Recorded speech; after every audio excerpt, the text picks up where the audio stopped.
My name is Audrey Walker, and I'm 29 years old. I always knew I was invisible in my family, but nothing prepared me for what happened on my sister Rachel's wedding day. It was during the reception. My mother, Diana, raised her crystal champagne flute, looked at the glowing bride, and said, "To the daughter who truly deserves everything." Something inside me snapped. I wasn't even seated at the family table, just another calculated insult in a lifetime of him. I stood up, swallowed every ounce of pride, and said 6 words that changed everything. "You'll remember this day, just not for the reason you think." If you're watching this, drop a comment and let me know where you're tuning in from. And if you've ever been the family underdog, hit that like and subscribe. Trust me, this revenge story is one worth sticking around for.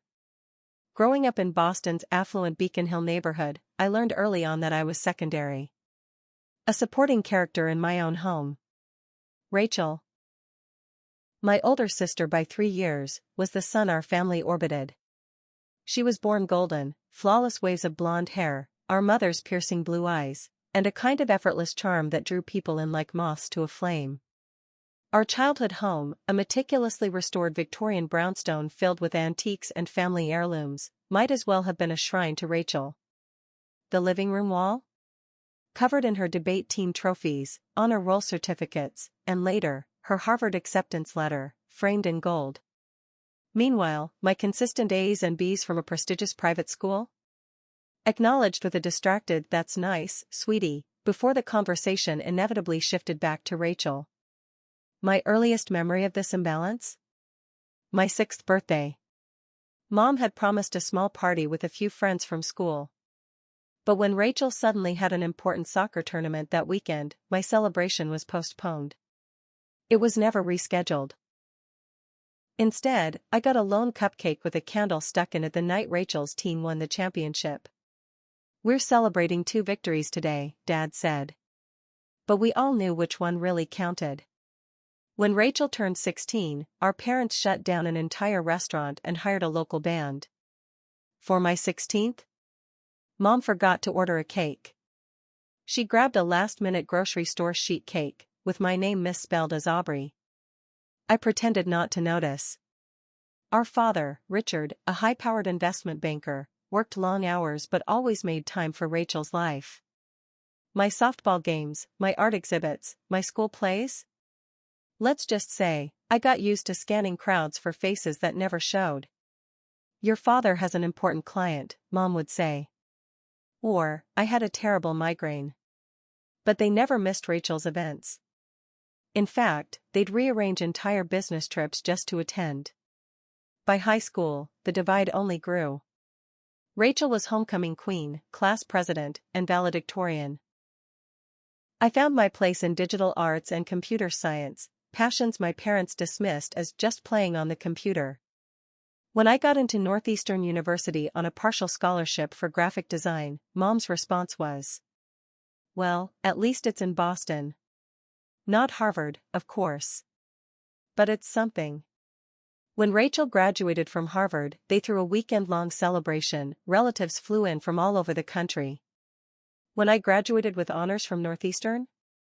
Mom suggested maybe lunch somewhere nice, before realizing Rachel had a big job interview that day.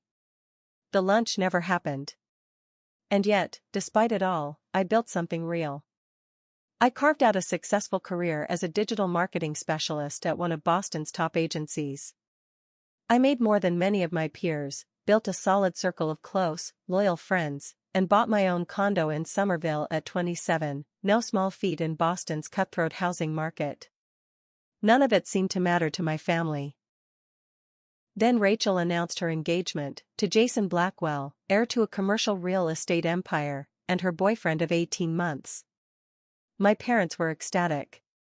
At their engagement dinner, Mom beamed across the table and said, "Finally.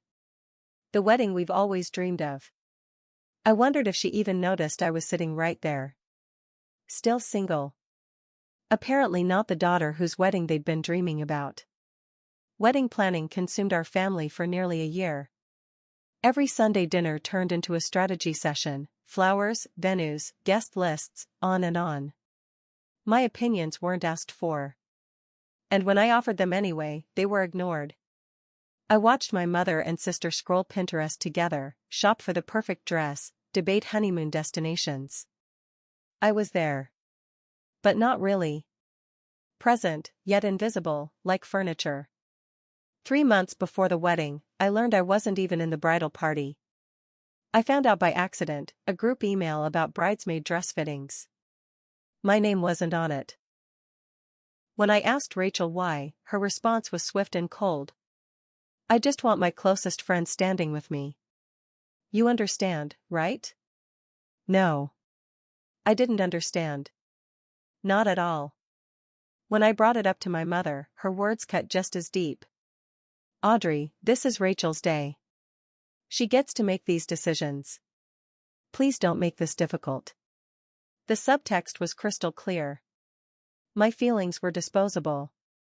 The priority was Rachel's perfection, not my inclusion. It was in that conversation, standing in my parents' kitchen, that something inside me hardened. A shard of resentment, long forming, finally crystallized into something sharp and permanent. And for the first time, I asked myself the question I had never dared to ask. Did I even want to go to this wedding? But I would go. And attending that wedding would become the most consequential decision of my life. The week of the wedding arrived with the slow dread of an approaching storm. Every event leading up to it was another reminder of where I stood, or didn't stand, in my family. The bridal shower, held at the Boston Harbor Hotel's presidential suite, was a champagne-soaked spectacle of curated perfection. 30 women fawned over Rachel as she opened gifts like royalty accepting tribute. I'd spent 2 weeks' salary on a handcrafted crystal vase I knew she loved. She barely glanced at it. A rushed, distracted thanks, then on to the next. My mother didn't even notice my gift. But she did rave for 5 full minutes over the monogrammed towels from Rachel's old college roommate. I was seated with distant cousins who couldn't seem to remember my name, alternating between Aubrey and Ashley, though they'd known me since childhood. The final blow? Aunt Patricia took my hand gently, gave it a pitying pat, and said, "Don't worry, dear. Your turn will come someday." As if I was a defective bridesmaid waiting to be claimed. The bachelorette party in New York should have been fun. But it wasn't. Rachel's maid of honor, Amanda, treated me like a party crasher. No matching bride tribe robes for me. No name card at the fancy dinner. I ended up squeezed at the far end of the table, drinking too much wine to dull the sting of humiliation. No one noticed. The night before the wedding, we gathered at the Langham Hotel for the rehearsal dinner. An elegant, intimate affair, 60 hand-picked guests. Jason's family, the Blackwells of Blackwell Properties, were out in full force. His father, Gregory, a silver-haired man who practically radiated generational wealth, kept glancing between me and Rachel. You could see the confusion in his eyes, trying to understand how 2 sisters could be treated so differently. His wife, Elizabeth, polished and graceful in head-to-toe Chanel, pulled me aside during cocktail hour. "Audrey, isn't it? I hope you're sitting with us at the reception tomorrow." When I gently explained I'd been placed at table 19, with a few of my mother's old work acquaintances, her eyebrow lifted just slightly. How unusual. I've never been to a wedding where immediate family isn't seated together. I gave her a practiced smile. Murmured something vague about logistics. But the damage was done. Her comment didn't hurt because it was rude. It hurt because it confirmed what I already knew. This wasn't an oversight. It was intentional. Later that night, I excused myself to use the restroom and accidentally turned down the wrong hallway. That's when I heard it, Rachel's voice, followed by our mother's unmistakable laugh. I stopped. They were in a small anteroom just off the corridor. The door was cracked. I listened. "Can you believe Audrey wore navy blue to the rehearsal dinner?" Rachel sneered. "It's like she wants to look invisible." Our mother chuckled. "At least she's easy to overlook. I've seated her far from the main tables tomorrow. We don't need her awkward energy ruining your perfect day." And then they laughed. together. The way only people perfectly confident in their cruelty can laugh. The sound of their shared amusement shattered inside me like breaking glass. I stood frozen, one hand pressed against the wall for support. Did you see Elizabeth talking to her? Rachel's voice again, tinged with laughter. God knows what she was saying. Probably wondering how we're even related. Ice clinked in a glass. Well, my mother murmured, voice soft with affection, we've always known which daughter got the good genes, haven't we? I backed away quietly, my cheeks burning, part humiliation, part fury. In the bathroom, I splashed cold water on my face and stared at my reflection. My father's hazel eyes. Dark brown hair. Features that marked me as the outlier in a family of blondes. But it wasn't just how I looked that made me different. It was that I refused to play the games Rachel had mastered. I wouldn't charm or manipulate my way to center stage. And in this family, that made me forgettable. The morning of the wedding arrived bright and clear, one of those perfect June days brides dream about. Despite everything, I showed up early at the Four Seasons to help with preparations. A decision I regretted almost instantly. Rachel greeted me by handing me a steamer and pointing to the rack of lavender gowns. She and my mother sipped mimosas on a velvet couch nearby. Audrey, be careful with Amanda's dress, it's silk, Rachel snapped. Then, with a dismissive wave. Actually, maybe let someone else handle that one. I bit my tongue and kept steaming. Dignity, I reminded myself. Dignity above all. Around noon, a hotel staffer brought in lunch for the bridal party. I reached for a sandwich. Smack. Rachel slapped my hand away. That's for the bridesmaids, she barked. There should be something for the others in the next room. There wasn't. I ended up buying a protein bar from a vending machine in the hotel gym. As the afternoon wore on, Rachel unraveled. She screamed at the makeup artist for using the wrong eyeshadow shade. Made one bridesmaid cry over a barely noticeable seam. Nearly fired the photographer for suggesting a pose she didn't like. My mother? She enabled every meltdown with doting coos. My princess deserves perfection. During a rare moment alone, I slipped into the bridal suite to grab my phone charger. Rachel's designer purse had tipped over on the vanity, its contents scattered. As I bent to gather them, a small leather notebook caught my eye. One I recognized immediately, from our father's office. Curiosity flared. I flipped it open. Inside, bank statements. Transfer records. All from our family's business accounts. As I skimmed the pages, a sickening realization sank in. I was staring at evidence of systematic embezzlement. Rachel had been siphoning money from our father's investment firm for at least 2 years. Hundreds of thousands of dollars. Funneled into offshore accounts. My hands trembled as I snapped photos of the most damning pages with my phone. I had just slipped the notebook back into her bag when Rachel's phone buzzed. A text preview glowed on the screen. Marcus B. Reed, can't wait to see you tonight, beautiful.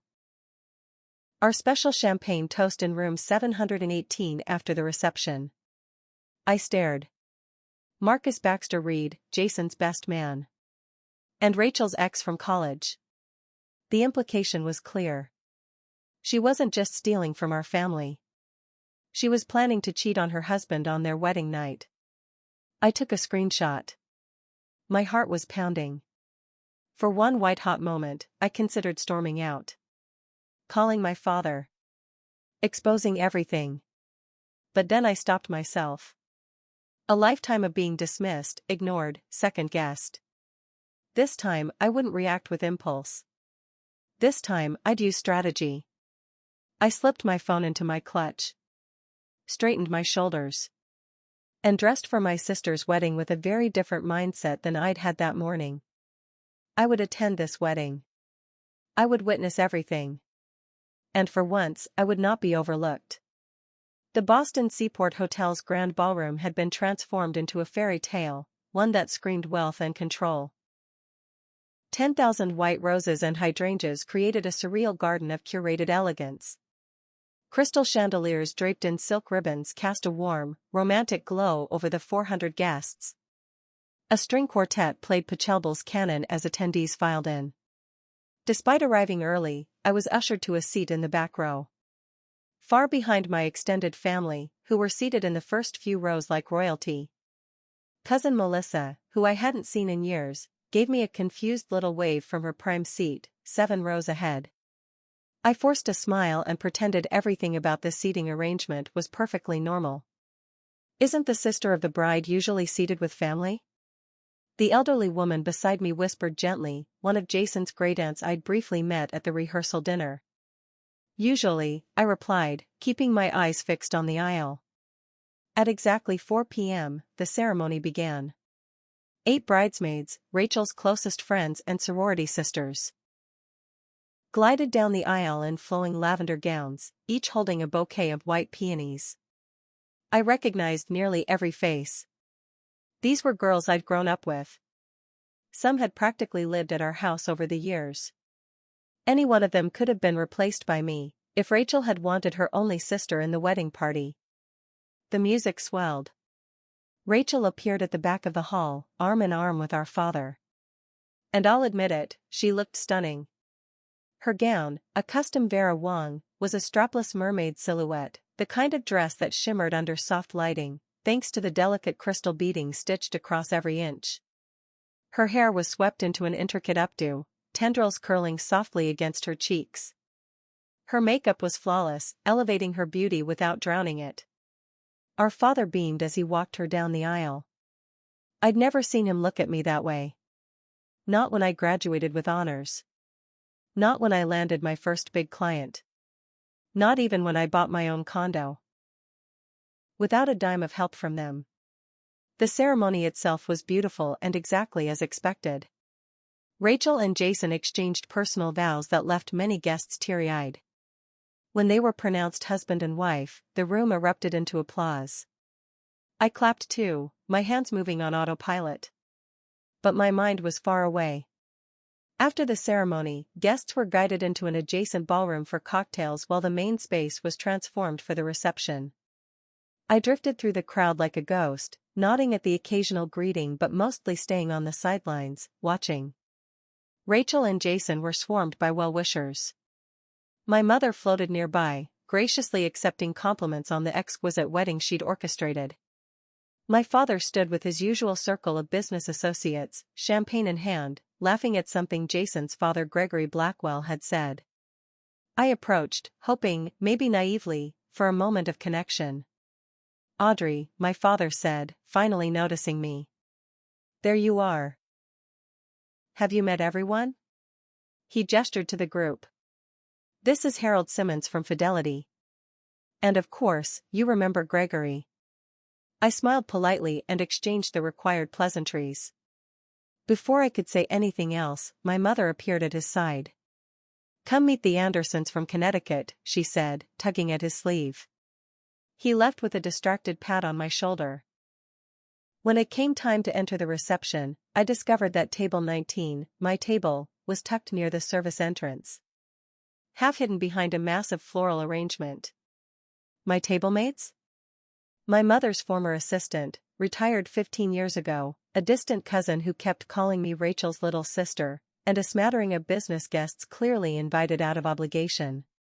From where I sat, I had a perfect line of sight to the head table, where Rachel and Jason sat with their bridal party.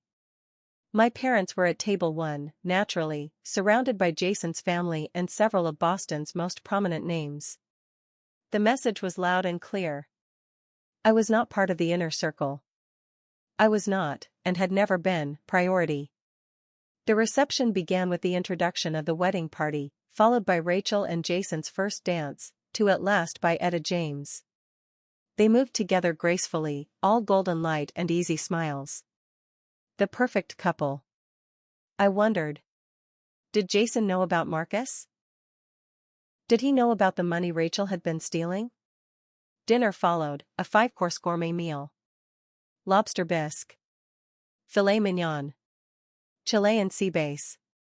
The wine, a rare vintage Cabernet, probably cost more per bottle than I spent on groceries in a week. At table 19, the conversation was stiff, awkward. No one seemed to understand why they were seated with the bride's sister. And I offered no explanation. I watched my mother flutter around Rachel like a personal assistant. Adjusting her veil. Refilling her water glass. Whispering to servers to bring fresh bread. She never once looked in my direction. Never checked if I was comfortable. Never asked if I needed anything. When dessert arrived, an elaborate multi-tiered cake and individual chocolate soufflés, I excused myself. I didn't go to the bathroom. Instead, I slipped into a quiet corner, pulled out my phone, and opened the folder I'd created earlier. The evidence was all there. Crystal clear records of the embezzlement. Bank transfers, spreadsheets, screenshots of financial logs showing Rachel had been draining funds from our father's investment firm. And the text messages, dozens of them. During cocktail hour, when Rachel had left her phone unattended, I'd managed to capture even more. Explicit texts from Marcus. Flotation. Plans. Mentions of their secret toast. Room 718. All of it pointed to one thing. Rachel wasn't just stealing from our family. She was planning to betray her new husband on their wedding night. I stared at my screen, heart pounding, my fingers tight around the phone. And in that quiet corner, I made a decision. I wasn't going to yell. I wasn't going to cry. And I wasn't going to be ignored. I hesitated, my finger hovering over the screen. What I was about to do would permanently alter the dynamics of our family. There would be no coming back from this. For a moment, I considered walking out. Just leaving this wedding, where I was so clearly unwanted, and never looking back. But then I heard it in my head again. My mother's voice. We've always known which daughter got the good genes, haven't we? And Rachel's casual cruelty. At least she's easy to overlook. A lifetime of being the afterthought. The invisible one. The less than. It all crystallized in that moment, not into anger, but into resolve. I returned to my seat just as the MC announced it was time for toasts. The best man went first, praising Jason's integrity and speaking glowingly about the beautiful future they'd build together. The maid of honor followed with stories about Rachel's perfection, her ambition, her charm, and how she deserved nothing but happiness. Then my mother stood. Champagne flute in hand, she looked radiant in her designer gown, her blonde hair styled in an elegant updo that made her appear a decade younger than her 58 years. She tapped the rim of her glass with a silver spoon, though the room was already silent. When Rachel was born, she began, her voice clear and confident. I knew immediately she was special. Some children just have that spark, that indefinable something that makes them shine brighter than others. My fingers tightened around my own glass as I felt several people at my table glance in my direction. Throughout her life, Rachel has exemplified everything a parent could hope for in a daughter, her intelligence, her beauty, her charm. All exceptional. Harvard graduate. Philanthropist. And now, the wife of the wonderful Jason Blackwell.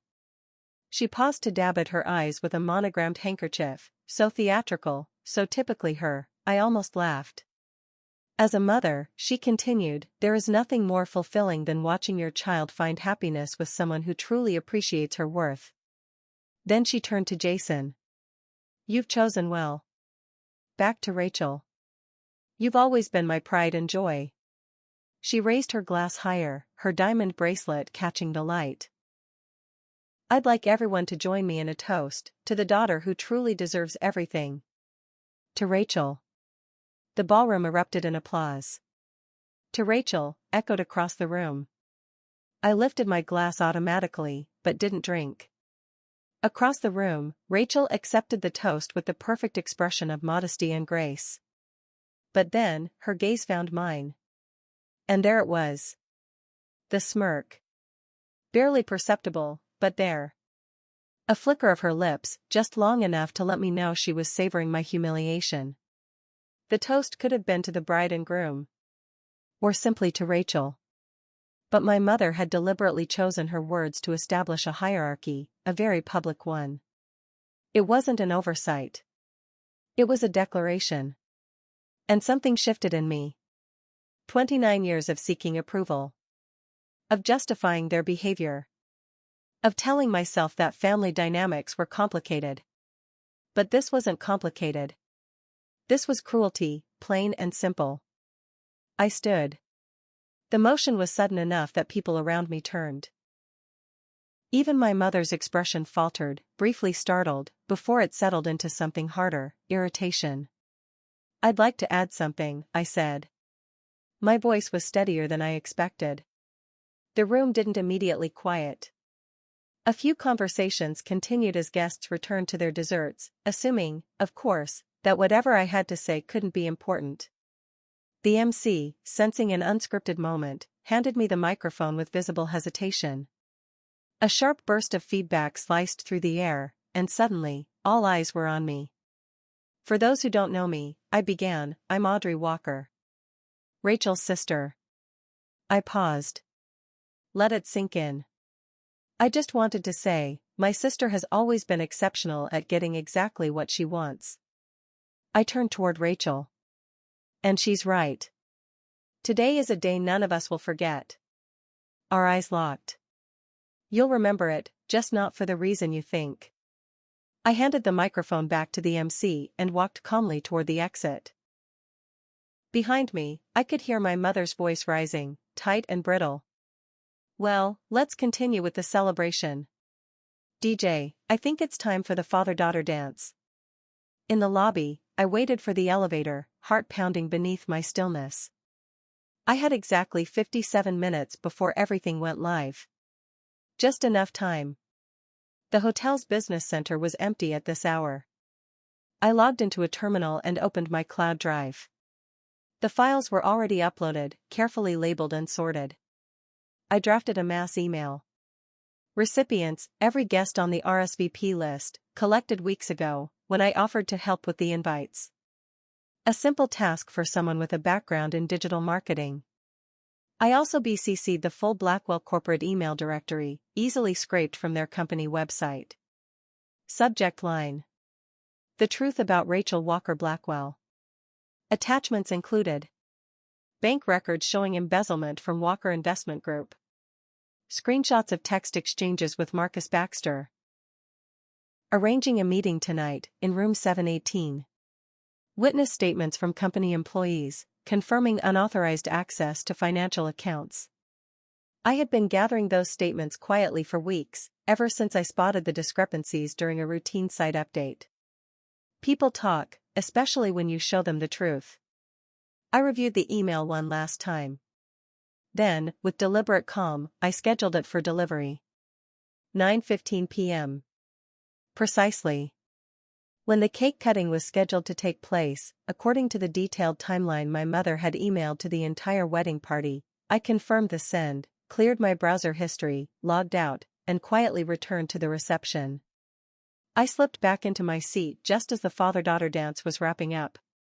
No one at table 19 seemed to have noticed I'd been gone. Another small reminder of my invisibility, one that, for once, worked in my favor. The next 45 minutes passed in a blur of forced smiles and mechanical small talk. I watched Rachel and Jason make their rounds, pausing at each table to thank guests. They skipped table 19 entirely. My father approached briefly, perhaps sensing something was off after my impromptu toast. "Everything all right, Audrey?" he asked, his tone more concerned with potential scandal than with my well-being. "Everything's exactly as it should be, Dad," I said, flashing the polite, practiced smile I'd worn through years of family functions. He nodded, seemingly reassured by my apparent compliance, and returned to mingling with the important guests. At 9:10, I excused myself. "Restroom," I said, and timed my return to align perfectly with the cake cutting. Rachel and Jason had just stepped up to the towering 6-tier confection, a silver cake knife poised between their joined hands, when the first phone chimed with an email notification. Then another. And another. And then hundreds. The ballroom filled with the cascading pings of incoming alerts. I slipped back into my seat and watched the chain reaction unfold. The first visible crack came from table 3, where a prominent Boston attorney abruptly blurted, "What the hell?" loud enough to turn heads. At the Blackwell family table, Jason's mother Elizabeth stared at her phone, her perfectly composed face draining of color. Rachel and Jason froze beside the cake, confused, the knife still raised, their smiles faltering. The photographer hovered awkwardly, waiting for the photo op that would never happen. The DJ, still in celebratory autopilot, chirped through the speakers. "Let's have the happy couple cut the cake." His voice echoed uncomfortably in the rapidly quieting room. Jason's father, Gregory, checked his phone. His face shifted, first irritation, then shock, then cold fury. He turned the screen toward Elizabeth. She gasped. Her hand flew to her mouth. Across the ballroom, the notifications kept coming. Guests glanced between their screens and the couple at the cake with a mix of disbelief and disgust. My father, always quick to read a room, sensed the change in atmosphere. He pulled out his phone. I saw the exact moment he opened the email. His face went slack. Then hardened. He opened the first attachment. Looked up at Rachel. And for the first time in my life, I saw it, pure, unfiltered disappointment. Rachel, still unsure of the exact cause of the disturbance but now very aware something was wrong, forced on a brittle smile. "Is everything okay?" she said to no one in particular. "Let's cut the cake, shall we?" That's when Marcus Baxter, the best man, made his fatal mistake. He stood abruptly from the head table and began heading for the exit, trying to slip away unnoticed. But in the silence every movement felt amplified. All eyes followed him. Jason, confused, called after him. "Marcus? Where are you going?" Then Jason's phone chimed. He hesitated. Checked it. His hand remained on the cake knife. His other dropped to his side as he read. Disbelief. Then anguish. Then rage. "What is this?" he asked, his voice low and dangerous. He turned to Rachel. "What the hell is this, Rachel?" Her smile faltered. "What's what, honey?" "I don't know." "Room 718? Tonight? With Marcus?" The room fell completely silent. Even the DJ finally killed the music. Rachel's face went pale. I don't, that's not, someone's playing a prank." She tried to laugh, but the sound died in her throat. Obviously a prank. Jason stepped closer and thrust his phone toward her. "Screenshots of your texts. Dating back months. Is the money a prank too?" His voice cracked. "The hundreds of thousands you've been siphoning from your family's company?" At the mention of money, my father surged forward. "Rachel. My office. Now." His voice was ice. Her composure shattered. She looked around the room, eyes wide, taking in the stares, the phones, the shame. A cornered animal. "This is ridiculous," she cried. "Someone fabricated everything." "The bank records have transaction timestamps," my father interrupted coldly. "And your signature. Your authorization codes. The ones only you have." My mother, Diana, had finally checked her own phone. She stood frozen. Stone still. Silent. One hand gripped the edge of table 1 for support. For the first time in my life, I saw her speechless. The polished facade of family perfection she'd upheld for decades was crumbling right before her eyes. "I can explain," Rachel began. But Jason cut her off. "Explain what? That you've been sleeping with my best friend? That you're a thief? That our entire relationship has been a lie?" His voice cracked on the last word, raw pain vibrating in every syllable. Gregory Blackwell stepped forward, his face like thunder. "Jason, we're leaving." He turned to Rachel, his expression one of complete contempt. "Our family attorney will be in touch regarding annulment proceedings." Elizabeth Blackwell, ever the composed society matron, gave a tight nod. I knew something wasn't right about this family, she murmured before following her husband and their devastated son toward the exit. The room erupted into chaos.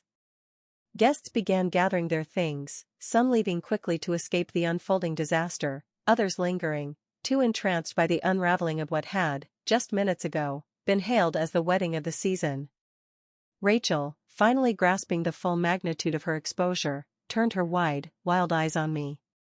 And in that moment, she knew. I saw the realization flicker across her face, recognition.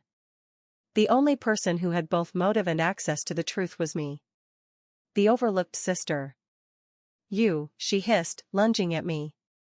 My father intercepted her, catching her arm in a firm grip. Rachel.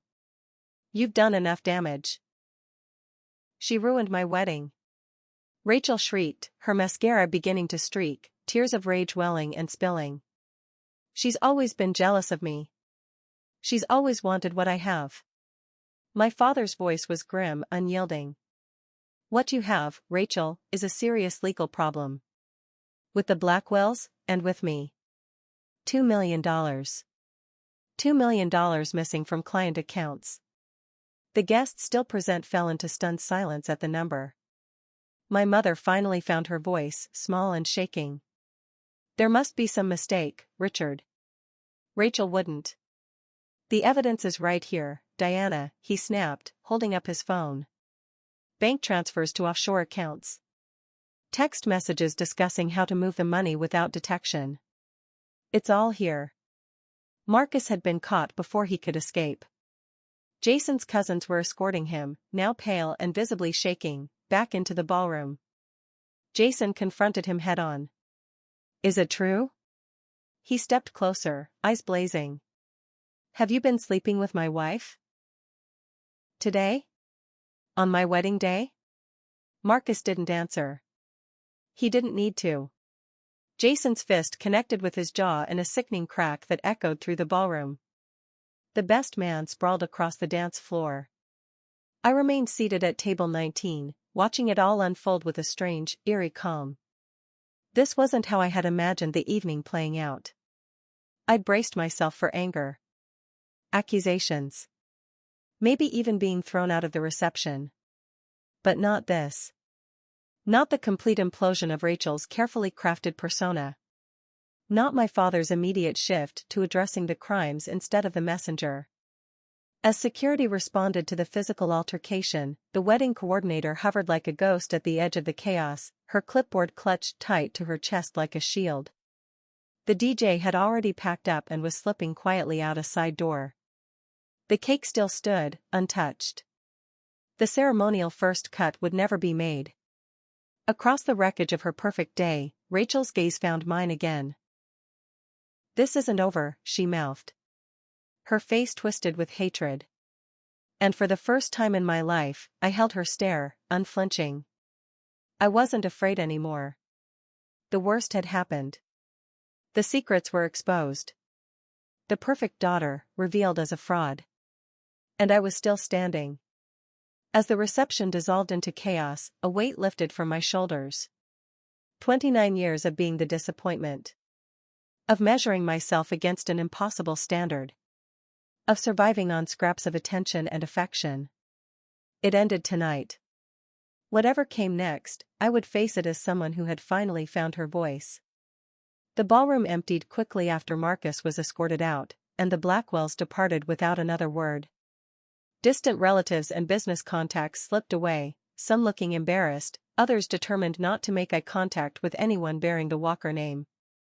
I remained seated, strangely calm amid the aftermath. Crystal glasses toppled, uneaten cake abandoned, gold-rimmed dessert plates streaked with frosting. The lush floral centerpieces, once elegant, now looked excessive. Gauche. A hotel staff member approached me tentatively. Miss, we've been asked to clear the room. The, event appears to be concluded. I nodded and rose, collecting my small clutch. Yes. I believe it is. In the lobby, I found my parents and Rachel in a low, urgent argument. Their voices were hushed but intense. Rachel was still in her gown, though her hair was falling from its carefully pinned style, and her makeup was ruined, streaked with tears of fury, not joy. My father noticed me approaching and turned, his face pale, the lines around his mouth etched deeper than I'd ever seen them. A hotel manager appeared at that moment, looking deeply uncomfortable but eager to relocate the drama out of public view. "The Wellington Suite is available if you need a private space, Mr. Walker," he offered. My father nodded, grim. "That would be appreciated." The Wellington Suite was a quiet meeting room, conference table, chairs, a muted sense of corporate sterility. As soon as the door closed behind us, Rachel exploded. "How could you do this to me?" she screamed, lunging toward me again. My father held her back. "My wedding day. You ruined everything. Because you've always been jealous." I met her gaze steadily. "I didn't steal $2 million from Dad's company, Rachel. I didn't plan to cheat on my husband the night of my wedding. I just made sure everyone knew who you really are." She spat. "You think you're so much better than me. So moral. So perfect. You did this because you couldn't stand seeing me happy." "Happy?" I laughed. An unexpected sound, even to me. "You weren't happy, Rachel. You were winning. There's a difference." "Both of you, stop it," my mother interjected. She turned to me, her face a storm of fury and disbelief. "Audrey, how could you embarrass this family like this? If you had concerns, you should have come to us privately." "Like you came to me privately?" I asked quietly. "When you and Rachel were laughing about keeping me in my place? Or when you decided I shouldn't be in the wedding party? Or sit with my own family?" My mother flushed. "That's different. This was Rachel's day." "It's always been Rachel's day," I interrupted. "My entire life has been Rachel's day." My father, who had been silently scrolling through the evidence on his phone, finally looked up. "The money transfers are real," he said, his voice heavy. "Rachel, these are actual records from our company accounts. Transactions authorized with your credentials. Your signature." Money moved to accounts in the Cayman Islands. Rachel's demeanor shifted in an instant. Her expression crumpled. Fresh tears welled in her eyes. "Daddy, I can explain. I was going to pay it all back. I just needed to." "To what?" he demanded. "To steal from our clients? People who trusted us with their life savings? What possible explanation could justify that?" "Jason's family," she said quickly. "They have standards. Expectations. I needed to keep up, to show I belonged in their world. The clothes. The vacations. The lifestyle." "So you committed a felony?" My father's voice rose for the first time. "You put our entire firm at risk, for shopping trips?" Rachel turned desperately to our mother. "Mom, please. You understand. You always said presentation matters. That we have to maintain appearances." "Not like this," my mother whispered. She looked genuinely shaken. "Rachel, not like this." I watched as my sister's usual tactics, tears, charm, denial, failed her. For perhaps the first time in her life, the golden daughter mask was slipping. And beneath it stood someone selfish, calculating, exposed. "And the affair with Marcus?" my father asked, his voice quieter now, but no less firm. "Was that about appearances too?" Rachel's face hardened. "Jason is boring. He talks about real estate development and golf. Marcus is exciting." "You were married for 6 hours," I said, stunned. 6 hours, Rachel." She whirled on me. "None of this would have come out if you hadn't been so spiteful. This is your fault." "No," my father said, cutting in. His tone was final. "This is your doing, Rachel. Yours alone." For the first time in my memory, my father wasn't defending her. He wasn't smoothing things over or making excuses. And the shock of that seemed to hit Rachel, and my mother, at once. Richard, my mother began. Surely we can fix this. The Blackwells. The Blackwells will never speak to us again, he said, flatly. And that's the least of our problems. If clients find out about the embezzlement, the firm could face serious regulatory consequences. I could lose my license. Daddy, please, Rachel tried again, her voice slipping into that childish tone that had always worked on him. I made a mistake. I'll fix it. How? He demanded. How will you fix this, Rachel? She had no answer. I stood up, suddenly exhausted by the predictability of it all. Even now, in the middle of crisis, the old dynamics reasserted themselves like muscle memory. I'm leaving, I said. You don't get to just walk away from this, my mother snapped. You deliberately humiliated our family in front of everyone who matters in Boston. I turned to her, really seeing her, maybe for the first time. Not as the sharp maternal figure I had always failed to impress, but as a flawed woman. A mother who had shaped and enabled the creature now falling apart before us. No, Mom, I said quietly. Rachel humiliated our family. By stealing. By cheating. I just made sure she couldn't keep hiding it. My father looked at me, his voice softer now. Why now, Audrey? He asked. Why today? I looked at him, this man who had always been present, but never really seen me. Because I was invisible. Until I wasn't. Because Mom raised her glass and toasted the daughter who truly deserves everything while I sat with strangers instead of my own family. Because after 29 years of being treated like I didn't matter, I finally decided that I do. The silence that followed was profound. My mother looked away first, something like shame flickering behind her eyes before her practiced composure returned. The damage is done, my father said finally. He turned to Rachel. You'll return every cent tomorrow morning. We'll meet with the firm's attorneys to decide how to handle this legally. And what about me? Rachel asked, gesturing to her gown. My life is ruined. You ruined it yourself, I said. And for what it's worth, I think you'll land on your feet. You always do. I walked to the door, pausing with my hand on the knob. I won't be at Sunday dinner anymore. I think we all need some space to figure out what kind of relationship we want going forward. If any. Audrey, my father called as I opened the door. I turned back. He seemed to search for the right words. When he found them, they were simple. I'm sorry. 2 words. Too late. But something shifted in me anyway. A tiny crack in the wall of resentment I'd spent a lifetime building. Me too, Dad, I said. And then I walked out. Leaving behind the ruins of my sister's perfect day. And perhaps the beginning of something new. 3 months after what Boston society now referred to as the Walker wedding disaster.